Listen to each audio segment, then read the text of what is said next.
Bismillahirrahmanirrahim. Assalamualaikum warahmatullahi wabarakatuh. Perkenalkan, nama saya Yusni Nur Faridah dengan nama ilmiah Phoenix dactylifera dari kelompok 2 Arikase. Di sini saya akan mempresentasikan esai analisis sosial yang sudah saya buat dengan judul Kerusakan Lingkungan Hidup. Kerusakan lingkungan hidup di Indonesia semakin hari kian memprihatinkan. Secara tidak langsung, kondisi ini telah mengancam kehidupan manusia. Kerusakan lingkungan hidup yang terjadi dapat meningkatkan risiko bencana alam. Kerusakan lingkungan hidup dapat diartikan sebagai proses deteriorasi atau penurunan mutu lingkungan. Deteriorasi lingkungan ini ditandai dengan hilangnya sumber daya tanah, air, udara, punahnya flora fauna liar, dan kerusakan ekosistem. Kerusakan lingkungan hidup memberikan dampak langsung bagi kehidupan manusia.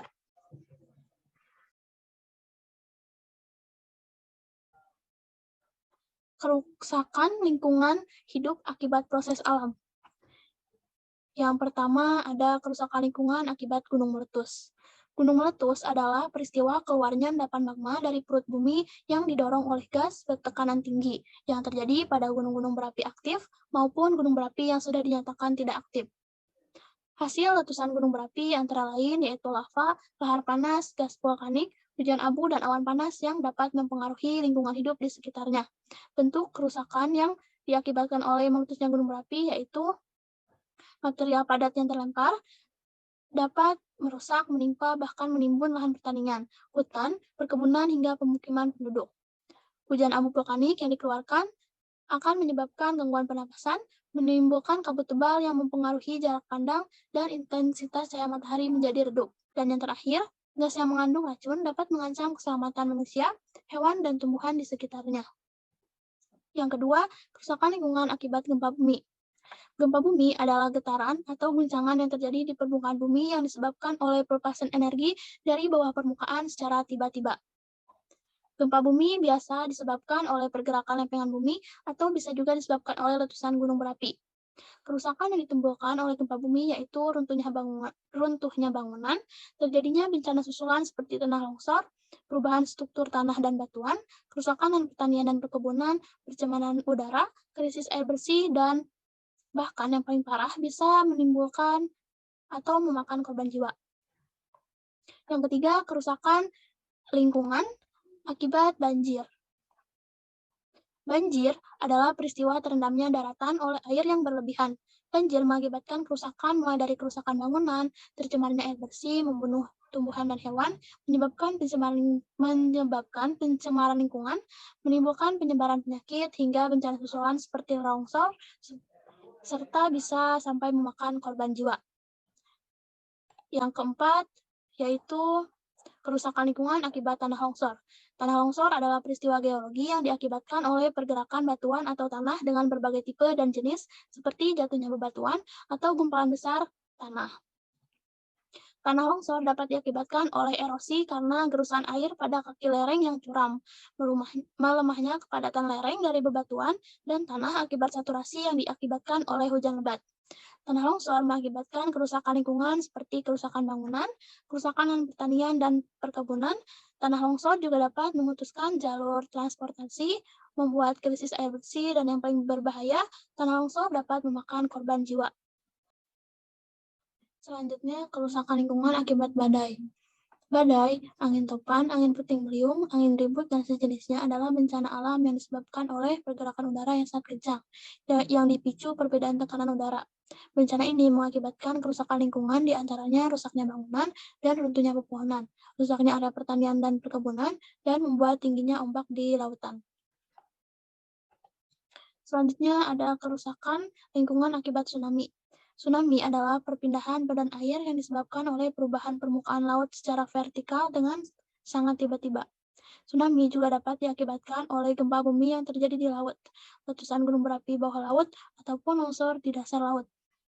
Tsunami meninggalkan kerusakan yang berdampak cukup besar di wilayah sekitar pantai maupun di lingkungan dalam laut. Kerusakan ini diantaranya adalah rusaknya terumbu karang, kerusakan fisik di sekitar pantai, bahkan bisa sampai jatuhnya korban jiwa. Selanjutnya, kerusakan lingkungan akibat kekeringan. Kekeringan adalah kurangnya pasokan air pada suatu tempat yang berlangsung secara berkepanjangan dan umumnya terjadi pada musim kemarau. Kekeringan dapat menimbulkan kurangnya pasokan air untuk kelangsungan hidup manusia, hewan, bahkan tumbuhan. Kerusakan lingkungan hidup berupa kerusakan lahan pertanian, lahan perkebunan, menurunnya kualitas tanah hingga matinya organisme. Dan yang terakhir, abrasi. Abrasi adalah proses pengkikisan batu oleh angin, air, atau es yang mengandung bahan bersifat merusak. Atau lebih jelasnya, abrasi merupakan proses pengkikisan pesisir pantai yang diakibatkan oleh gelombang dan arus laut yang tentunya pasti merusak. Abrasi bisa disebabkan oleh ombak dan air laut juga. Yang kedua, kerusakan lingkungan akibat ulah tangan manusia. Kerusakan yang disebabkan oleh manusia ini justru lebih besar dibanding kerusakan akibat bencana alam. Mengingat kerusakan yang dilakukan oleh manusia bisa terjadi secara terus-menerus dan cenderung meningkat. Kerusakan ini umumnya disebabkan oleh aktivitas manusia yang kurang memiliki kesadaran akan pentingnya menjaga kelestarian lingkungan hidup di sekitarnya. Kerusakan lingkungan akibat ulah tangan manusia yang pertama ada banjir, yang kedua tanah longsor, yang ketiga abrasi, dan yang keempat kebakaran hutan. Yang pertama yaitu banjir. Banjir bisa disebabkan oleh ulah tangan manusia, di mana aktivitas manusia yang terbiasa tidak membuang sampah pada tempatnya. Kebanyakan masyarakat membuang sampah ke sungai, yang menyebabkan ketika hujan turun deras, air sungai meluap dan sampah yang ada malah menyumbat aliran air sungai. Meluapnya air sungai ini bisa sampai ke pemukiman masyarakat atau warga sekitar, yang tanpa mereka sadari, bencana banjir tersebut terjadi karena ulah tangannya sendiri. Yang kedua ada tanah longsor. Bencana ini bisa terjadi disebabkan oleh penebangan liar yang dilakukan oleh manusia yang kurang memiliki kesadaran akan pentingnya keberadaan pohon-pohon di daerah dataran tinggi atau suatu lereng. Alangkah lebih baik jika manusia ingin menebang satu pohon, setelah penebangan terjadi, manusia menanam kembali pohon di tempat tersebut. Namun, kebanyakan manusia tidak sadar akan hal seperti itu. Manusia akan membiarkan lahan tersebut gundul tanpa pepohonan.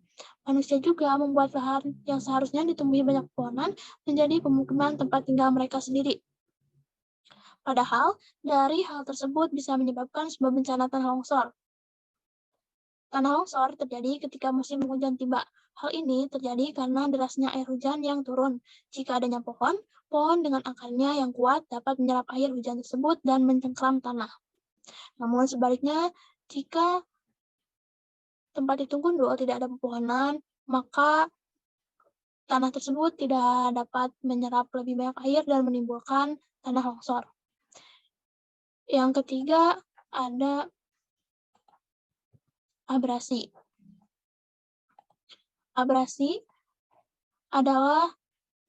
Abrasi dapat disebabkan oleh ulah tangan manusia. Kegiatan manusia yang berbahaya dan pastinya mengganggu ekosistem dapat menyebabkan erosi di pantai.